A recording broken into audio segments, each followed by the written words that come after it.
Welcome to Great Notley, a brand new housing development on the outskirts of Braintree in Essex.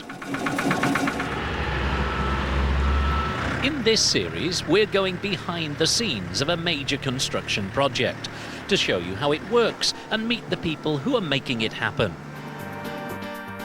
Today we meet a site manager under pressure. I've got crane problems, I've got every inspector that is possible on site inspecting houses.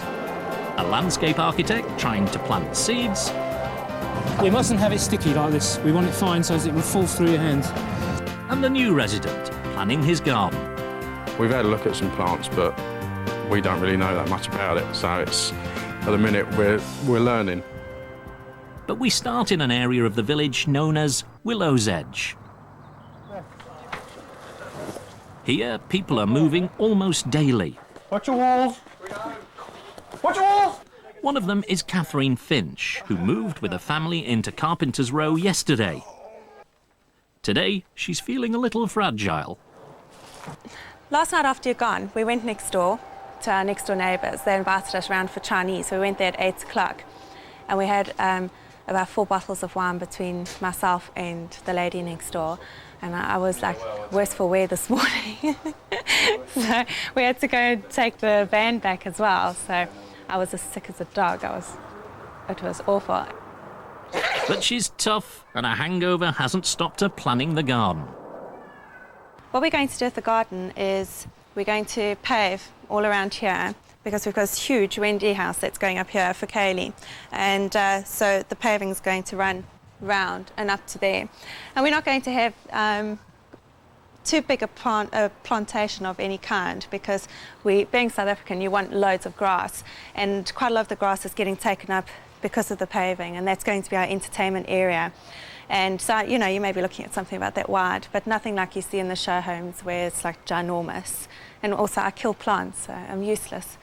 And we've asked a gardener to give us some advice on what to put into the garden. And hopefully I can get something that's like an evergreen or something that never dies on me, you know, like weeds. Weeds are good. The garden's also providing her with a little light relief from a much more serious problem.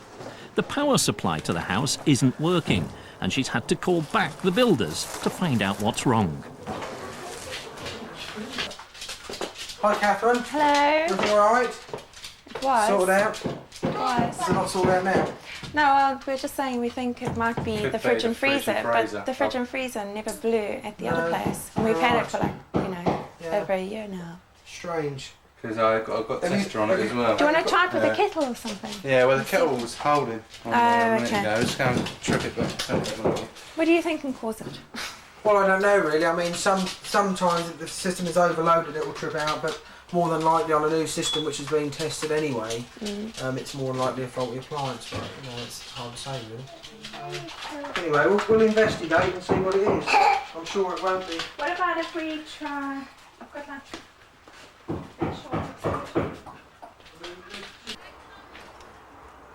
You haven't got any spare fuses by any chance, have you? I have. You have, yeah. Please. What's going on in there is we think it may be my appliances because that socket keeps tripping and all my sockets are going down. So I don't think it's my stuff, but I think it's these. They think it might be a plate in the socket itself, so they're going to have a look at that and see. And if so, they'll have to go nick one from one of the houses that isn't occupied yet. But they'll sort it out. They're good. They're good. They'll sort it out. I hope. That's all my food's going to go to. I've already defrosted it once to bring it here. Now it's going to that. Anyway, it's just one of many problems. With Catherine cracking the whip, the builders start to track down what's gone wrong with the power supply. While they do so, I'm going over to another area of the village called the Stow. Here they're building 59 upmarket houses, ranging in size from 2 to 5 bedrooms. I've come to inspect a house which has reached what we in the trade call the second lift. That's when the walls go up from the first floor to the roof. This house is particularly special to me. In fact, I built part of it. It's plot number 38, and when it's finished, it'll look like that house over there. The style is known as a rectory. Now, in the early stages, this house was in a bit of a desperate state. Let me remind you. Now, this plot is going to be a very big house, but there is a great deal of nothing happening here at the moment. What's going on? The first time I visited this plot, the bricklayers had failed to turn up, and the site manager, Chris Waters, was at his wit's end. Now, with your brickies not being here, how far behind are you on this house? About 6 weeks. 6 weeks? Do you not worry about that? If I worried, I'd go grey. The bricklayers returned, but the weather was awful, and Chris struggled to keep the plot within shouting distance of his schedule. There we go, the problem. So we've got to fix it shut, take all the fittings off, so it's just a picture window. Okay, yep. Well, Okay, it mate. could have been a disaster, but the site manager, Chris Waters, promised to crack the whip and get it back on course. He's ever so busy, but he has somehow managed to achieve the impossible, because it is back on course, isn't it? It is, yes. What did you do? Just continual build. Continual build. Yeah, at some points you have stop points where the bricklayers go to other plots. As we were joisting this, the bricklayers were carrying on. And you've managed to make... Well, actually, it's incredible, because in 6 weeks you've managed to make up 6 weeks. Or something like that. Well, they have helped me with reprogramming it back 2 weeks, so so really I've only called up 4 weeks in 6 weeks. That's still fairly impressive. So how's it looking at the moment? Yes, nice plot. It's a good plot. You're not having a good day today, are you? I'm not having a good day today, no. What's going on today that's upsetting your life? I've got crane problems. I've got every inspector that is possible on site inspecting houses. I've got muck away lorries that can't get in, so I can't get the muck away, and the site's got to look right for the weekend. Other than that, boiler flue problems. TV presenters pestering you? TV presenters pestering me. So all in all, you don't want any more, do you? All in all, thank God it's Friday. Plot number 38 certainly is coming on at a pace now. It's up to its second lift. The first lift is basically the first floor, your outer walls. Second lift is the second floor, this floor. And because I laid at least 3 bricks on this house, I now know all about brickying. For example, this one is being constructed with a stretcher bond. Here's a stretcher bond down here, or an example of it. See the bricks half on top of one another, sort of alternate, like that, going along. And there's a gap in between, which is for insulation. There's also some polystyrene in there. This is the inner wall. The 2 walls are tied together with ties. And should any condensation come from the outer brick, it'll run along that tie, get to that little dip there, and then drip down the gap between the 2 walls so that it doesn't get into the house itself. Quite brilliant. These big white blocks on the inside are called big white blocks on the inside, and I'll find out more about those in a minute. Also, I'm going to find out about the window heights. You see, on the ground floor, you set them by getting exactly the same height as the top of your doors. But do you do it on the second lift? Well, over here, there's a man who knows. This is Sam, and he's going to give me the answers. Doing a second lift, is it different from a first lift? Because you go off the top of the door frames, don't you, for the first lift, for your window heights? It's exactly the same upstairs. Is it? It's exactly the same. Everything has to match, doesn't it? Everything, there's a height for everything. It's all relative. So you pull it all along from the top of the door again, yeah? Exactly. Now, you're using these big white blocks. What are they? These are Duroc blocks. What does that mean? They have a thermal value. Oh, really? They don't, they're light, they're easy to lay, they have a thermal value, so why not? They must be quick because they're big. They are extremely quick. Extremely quick. Are they heavy? They look heavy. Not really. Well, they may be. Oh. Can I have a go? You certainly can. I can't just put this on there, though, can I? 'Cause No, I've got to you put can't. some muck in you there. have. Shall I show you first? Yes, please Yeah? do. Yes, go on then. If you See, I slap am that learning. Yes. and slide the trowel upwards. If you slide it down, it'll come off. Yeah? Slide it up. Yeah. So you need the correct amount. Hold on. Would you like to do this? Oh, I've got to Yeah. do it. Oh, all right. I was just eager to get the block up. Right. I'll have a go. I am left-handed, but I'll have a go right-handed. Just a slap. A slap. And Too much. most of it went downstairs. A little bit too much pressure. Too much pressure. Oh, right. Take it off again. Right. Throw that back in the muck. You watch. Slowly. Slowly. You watch, Not okay. too hard. Very slowly. No. You have to. You're a very patient man, The Sam. muck will not fall from the trowel if it's continually in motion. From here, Yeah. yeah. It has to. You can't stop, otherwise it slides off. Right. Let's try and put the brick on now, anyway. Okay.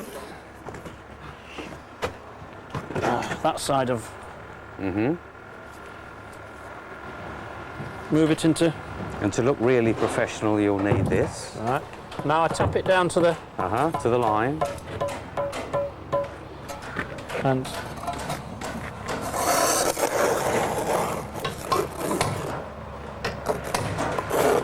That's near enough. I think you have a future.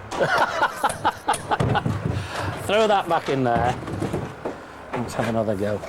That's quite smooth, and it's got to be a Here constant we go. motion. One. No. Oh, I don't believe it. Once more.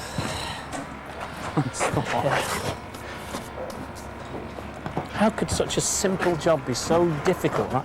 It has to land upright, yeah? Upright. From here, upright. One move. Yeah. Once more. Okay. All right.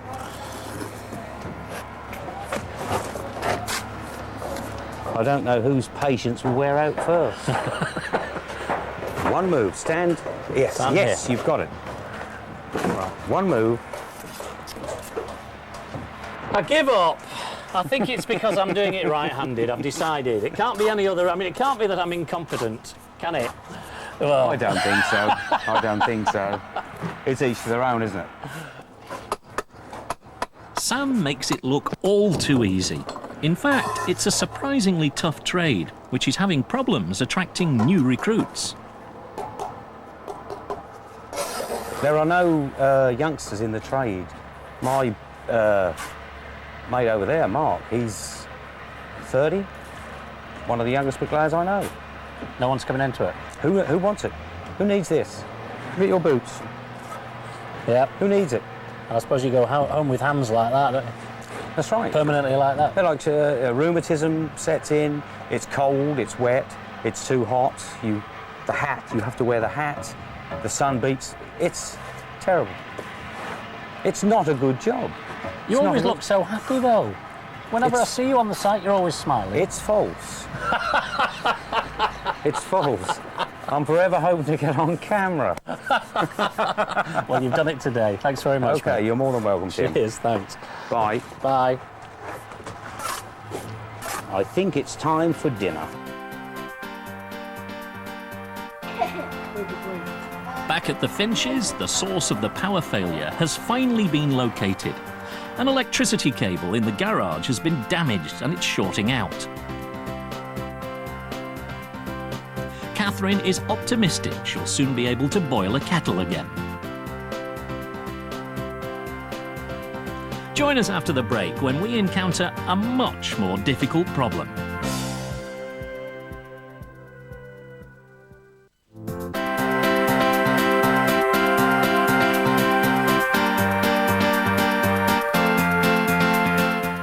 Welcome back to Great Notley, where we've come over to the village's country park. It's an area of landscaped hills and lakes which the developers are planning to seed with a mixture of local wildflowers. But the project's hit a snag. The man in charge is landscape architect David Fountain. David, I can see you're in charge of the world's noisiest machine over there, but when I came over to speak to you, I was told that you were planting seeds. Right. You're not doing, are you? We can't do it. There's been such a bad April. The weather's been terrible. The ground's waterlogged. The top surface is very, very dry. But what's happening is, as we turn it over, it started to get wet.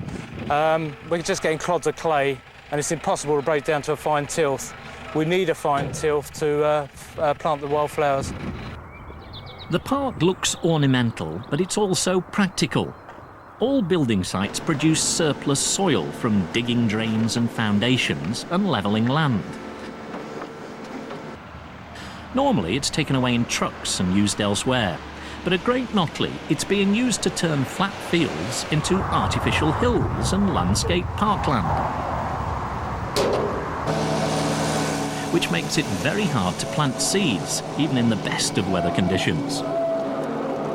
To help them create a fine tilth, the gardeners have brought in a clever machine which uses flails to turn and spin the soil, breaking up the clay and, believe it or not, burying the stones. So very simply, it throws the soil up into here, and the stones naturally drop because they're heavy. Yes, that's it. And the tilled soil stays on the top. Yep.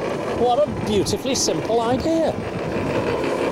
And this So just... if you notice now, the finish there is a lot better than the finish you started off with, which is up there. Now this is quite fine, but you'd say that's... It's still not fine enough. It's not fine enough. No. No? No, we want it drier. It mustn't be... we mustn't have it sticky like this. We want it fine so as it would fall through your hands. So it mustn't be sticky. So make a ball out of it, it doesn't work. That's right. So it's got to fall apart, which it's not doing at the moment.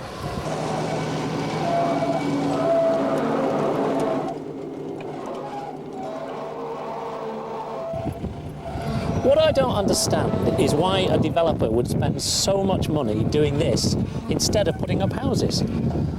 Well, the reason is we're creating an environment. We're creating a community. If it was all houses, then you wouldn't be creating that community. David explained to me that the developer and the local authority hope the park will become an important recreation area for the thousands of new residents in and around Great Notley. And the idea is that they should be able to walk to it rather than having to get into their cars and drive somewhere, clogging up the roads and, in some people's eyes, damaging the environment.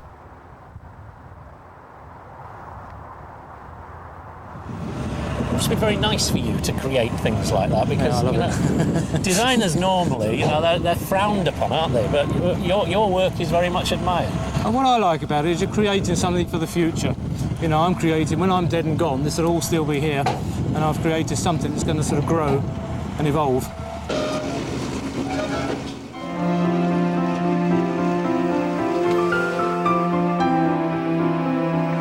Back in the village, the residents are having more luck with their gardening plans. Grant and Joe Wade moved into Great Notley several weeks ago. Even then, they had clear ideas about what they wanted to do in the garden.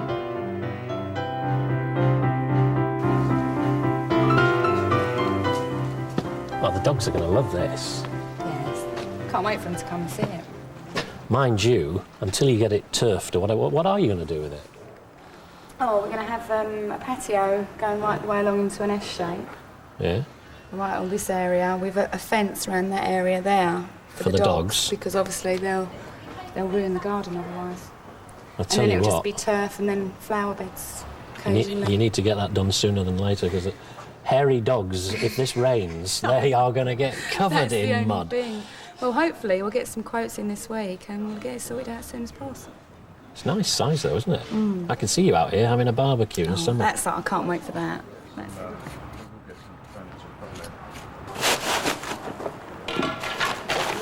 Now the workmen have arrived, and Grant Wade can see the patio taking shape in front of his eyes.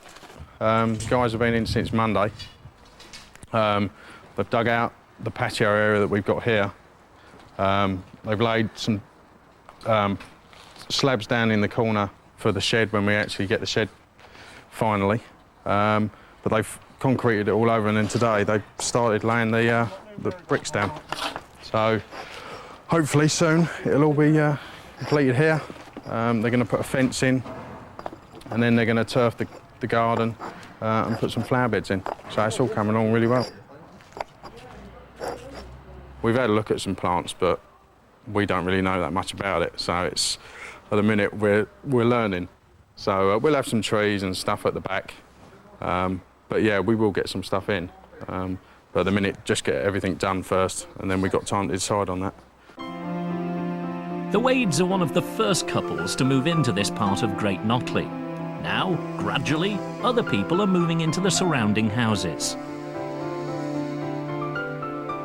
I don't think any new neighbours have moved in since we spoke last. I think there is a couple due to move in.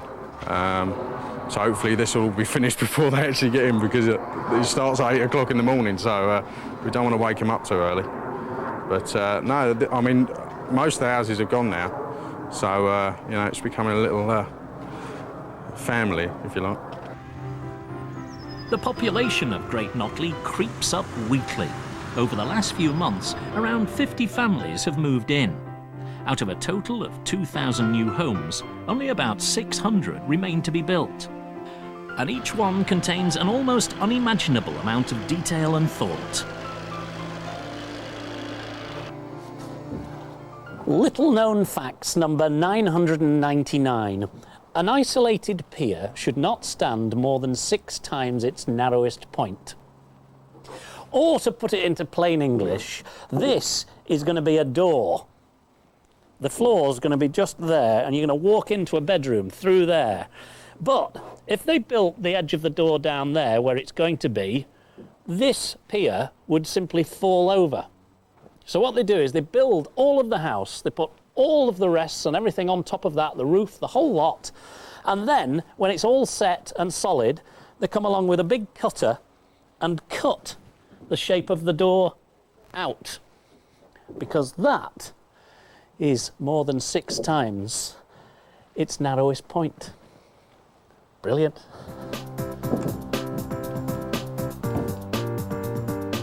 Join us next time when more houses go up and we meet more of the village's residents. That's a good ball.